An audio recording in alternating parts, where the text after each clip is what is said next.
Vamos a sumergirnos de lleno en la hidráulica costera. Nuestro objetivo es hacer un recorrido completo y riguroso, un viaje que nos va a llevar desde la física más pura de una ola en el agua hasta lo que de verdad importa en el día a día, las decisiones de diseño en ingeniería. Vamos a ver el océano no como un paisaje, sino como lo que es para un ingeniero, un sistema de energía que tenemos que saber medir y cuantificar para poder actuar sobre él con seguridad y con solvencia técnica. La estructura que vamos a seguir tiene toda la lógica del mundo, sigue una progresión física. Empezamos con la naturaleza del oleaje, que al final es el vehículo que transporta la energía. Después veremos cómo se genera esa energía en alta mar y cómo se va transformando a medida que se acerca a la costa. Estudiaremos cómo, al liberarse de golpe, esa energía es la que mueve la costa entera. Analizaremos el nivel del agua, que no es fijo, es nuestro marco de referencia dinámico. Y por último, que es a lo que queremos llegar, aplicaremos todo este conocimiento al diseño de estructuras y a ver si podemos llegar a una filosofía de diseño integrada. Muy bien, pues empecemos por los cimientos. Para poder modelar el oleaje, como en casi toda la ingeniería, partimos de simplificaciones, de modelos matemáticos ideales. Pero, y esto es crucial, tenemos que entender perfectamente cuáles son las limitaciones de estas teorías iniciales. ¿Por qué? Porque solo así podremos aplicar las correcciones y los modelos más avanzados que sí que son capaces de capturar la realidad del océano, que en el fondo es un proceso caótico, sí, pero por suerte para nosotros, estadísticamente predecible. Fijaos en esta diapositiva, porque aquí se ve muy bien la diferencia entre dos modelos. Por un lado, la teoría de Airy, la lineal, que nos da una sinusoide perfecta. Es una idealización útil, pero claro, supone que la amplitud de la ola es pequeñísima. En cuanto la altura de la ola empieza a ser importante, los efectos no lineales, como es lógico, empiezan a dominar. Y ahí es donde entra el modelo de Stokes. Este ya captura mucho mejor la realidad. Las crestas son más puntiagudas, los valles más planos. Pero lo fundamental desde el punto de vista del diseño es lo que se ve ahí como transporte de masa. Las partículas de agua no vuelven exactamente al mismo sitio. Hay un avance neto, la famosa deriva de Stokes, y ese pequeño avance ola tras ola es un mecanismo de transporte brutal en los procesos costeros. Claro, el océano real no es una única y bonita ola de Stokes. Lo que medimos con un instrumento es una señal como la de arriba, un auténtico caos, un proceso estocástico. Para manejar esta complejidad, el enfoque que usamos en ingeniería es el espectral. Físicamente, ¿qué significa esto? Pues que consideramos el estado del mar como si fuera la suma de infinitas olas sencillas, cada una con su altura, su periodo, su dirección. Usando la transformada de Fourier, que es nuestra herramienta matemática, descomponemos esa señal caótica en su espectro de energía. Y eso nos dice cómo se reparte la energía en función de la frecuencia. A partir de ahí ya podemos describir ese caos de forma probabilística. Y de todo ese análisis espectral tan complejo, ¿con qué nos quedamos? Pues extraemos un parámetro que es absolutamente fundamental, la altura de ola significativa, o HS. La definición técnica es la media del tercio de olas más altas. ¿Y por qué esta y no otra? Pues porque empíricamente se ha visto que este valor, la HS, coincide muy bien con la altura de ola que un marino experimentado diría que hay a simple vista. Para nosotros, para el diseño, la HS lo es casi todo. Es el dato de entrada para la mayoría de las fórmulas, de los códigos de diseño, ya sea para calcular cuánta fuerza va a hacer el mar sobre una estructura o para saber cuánta arena se va a mover. Es nuestra variable clave para definir cómo de fuerte es un temporal. Vale, ya sabemos cómo caracterizar un estado del mar en un punto concreto. Ahora, la siguiente pregunta es, ¿de dónde sale toda esa energía y qué le va pasando durante su viaje desde que se genera, mar adentro, hasta que llega a la costa? Porque esto es un proceso continuo de transferencia, propagación y modificación de la energía, y tenemos que ser capaces de modelarlo en cada una de sus etapas. La fuente de energía primaria para el oleaje es, sin duda, el viento. Este diagrama muestra el método SMB, que es un enfoque clásico, empírico, para predecir la altura y el periodo de las olas. Físicamente, lo que pasa es que el mar actúa como un acumulador de la energía que le va metiendo el viento. Y hay tres factores clave: la intensidad de ese viento, la U, la distancia a lo largo de la cual sopla sin obstáculos, que llamamos fetch, la F, y el tiempo que está soplando, la duración, la T. Desde el punto de vista del diseño, esto nos permite hacer hindcasting, que no es otra cosa que reconstruir series históricas de oleaje a partir de datos de viento del pasado. Una vez generada, la ola viaja. Y al entrar en aguas que ya no son tan profundas, su velocidad, que depende directamente de la profundidad, empieza a disminuir. Esto es lo que se conoce como asomeramiento o shoaling. Pero ¿qué pasa cuando la profundidad no es la misma a lo largo de todo el frente de la ola, como se ve en este esquema? Pues que se produce la refracción. Físicamente es casi lo mismo que le pasa a la luz. La parte de la ola que va por aguas menos profundas se frena, y eso hace que todo el frente de la ola gire para intentar ponerse paralelo a las líneas de igual profundidad. El efecto para nosotros, los ingenieros, es una redistribución de la energía. Los rayos de oleaje se juntan en los cabos, concentrando ahí toda la energía, y se separan en las bahías, disipándola. Y esto no es solo teoría, mirad esta imagen real. Es una pasada ver cómo los frentes de ondas se curvan para adaptarse a la topografía del fondo. Y ojo, aquí no solo hay refracción.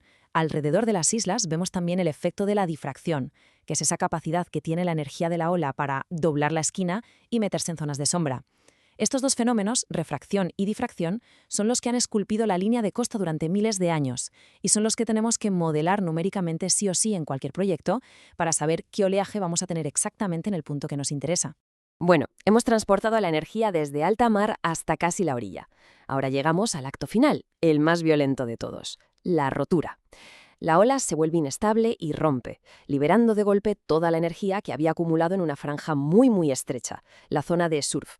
Y esta liberación de energía tan brutal es el verdadero motor que mueve el sedimento y que gobierna toda la dinámica de la costa.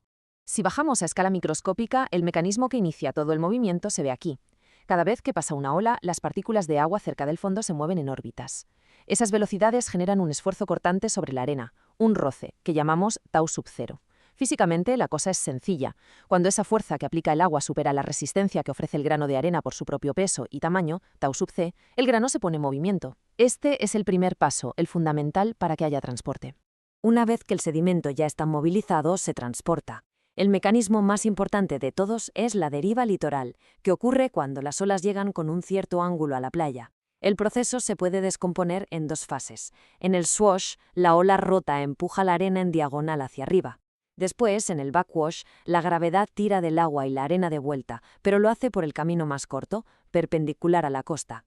El resultado de este movimiento en zigzag, repetido por millones de olas y granos de arena, es un flujo neto de sedimento que va paralelo a la costa. Es literalmente un río de arena.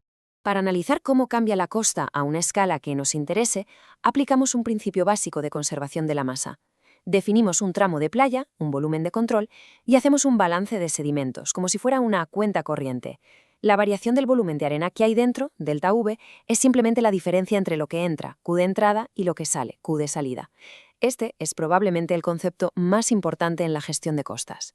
Las consecuencias de este balance son inmediatas y definen si una playa crece o desaparece. Si entra más arena de la que sale, el balance es positivo, el volumen aumenta y tenemos acreción, la playa avanza. Si por el contrario sale más de la que entra, el balance es negativo, perdemos volumen y tenemos erosión, la playa retrocede. Y cuando por suerte lo que entra se iguala a lo que sale, alcanzamos un equilibrio dinámico. La playa se mantiene estable, aunque ese río de arena siga fluyendo. Cualquier cosa que construyamos, cualquier obra, tiene que ser analizada pensando en cómo va a afectar a este balance.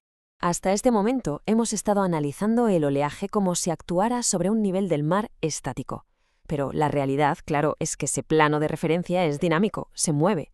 Y se mueve por fenómenos periódicos como las mareas, pero también por tendencias a largo plazo como la subida del nivel del mar, que suponen un cambio total de paradigma para el diseño en ingeniería. El nivel del agua en la costa en un instante cualquiera es en realidad la suma de varias cosas. Primero, la marea astronómica, que es esa onda larguísima generada por la atracción de la Luna y el Sol. Segundo, la marea meteorológica o storm surge, que es una subida del nivel por el viento que apila agua contra la costa y por las bajas presiones de las borrascas. Y tercero, el wave setup, que es una sobreelevación local justo en la zona donde rompen las olas. La suma de todo esto nos da el nivel de agua de diseño que tenemos que considerar para cualquier estructura. Y esto nos lleva al punto más crítico de la ingeniería costera actual. El concepto de estacionariedad, esa idea de que las estadísticas del pasado, los niveles del mar, los temporales, nos sirven para predecir el futuro, ya no es válida. Se ha roto. El nivel medio del mar tiene una tendencia de subida clarísima. Desde el punto de vista del diseño, esto lo cambia todo. Significa que la probabilidad de que ocurra un evento extremo no es constante en el tiempo, y tenemos que meter esta no estacionariedad en nuestros análisis de riesgo y al definir la vida útil de las obras.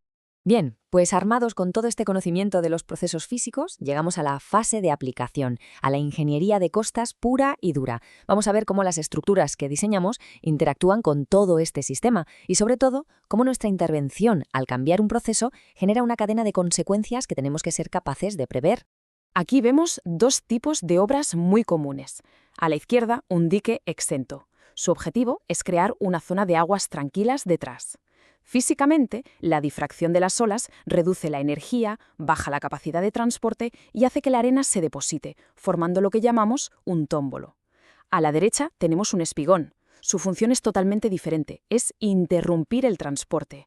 Actúa como una presa en ese río de arena, acumulando sedimento en el lado de donde viene la corriente.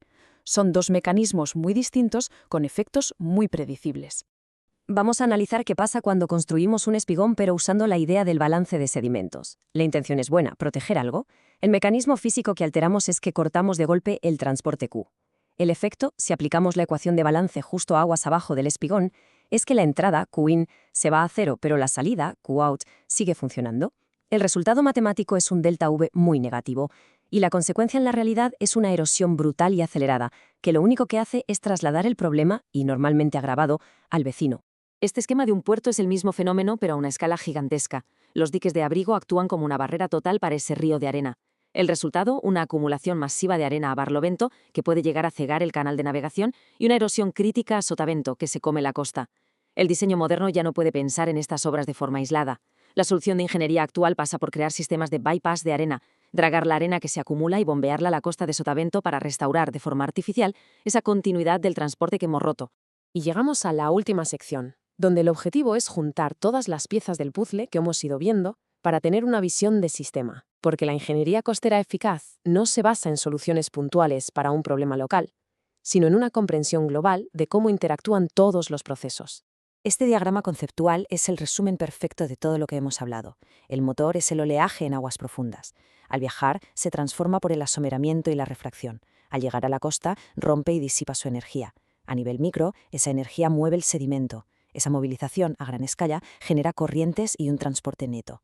Y si en medio de todo esto ponemos una estructura, interactuamos con el sistema, y la respuesta del sistema es la erosión o la acreción. Todo el proceso, desde el viento a miles de kilómetros hasta el grano de arena en la playa, es un único mecanismo físico, y todas sus partes están interconectadas.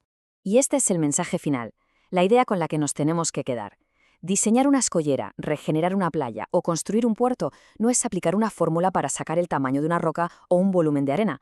Consiste en comprender cómo el sistema oceánico, al completo, desde que se genera la energía hasta que se disipa, y además, en un contexto de nivel del mar que está cambiando, va a interactuar con lo que sea que nosotros pongamos ahí durante toda su vida útil. Esa comprensión del sistema, esa es la verdadera esencia de la ingeniería costera.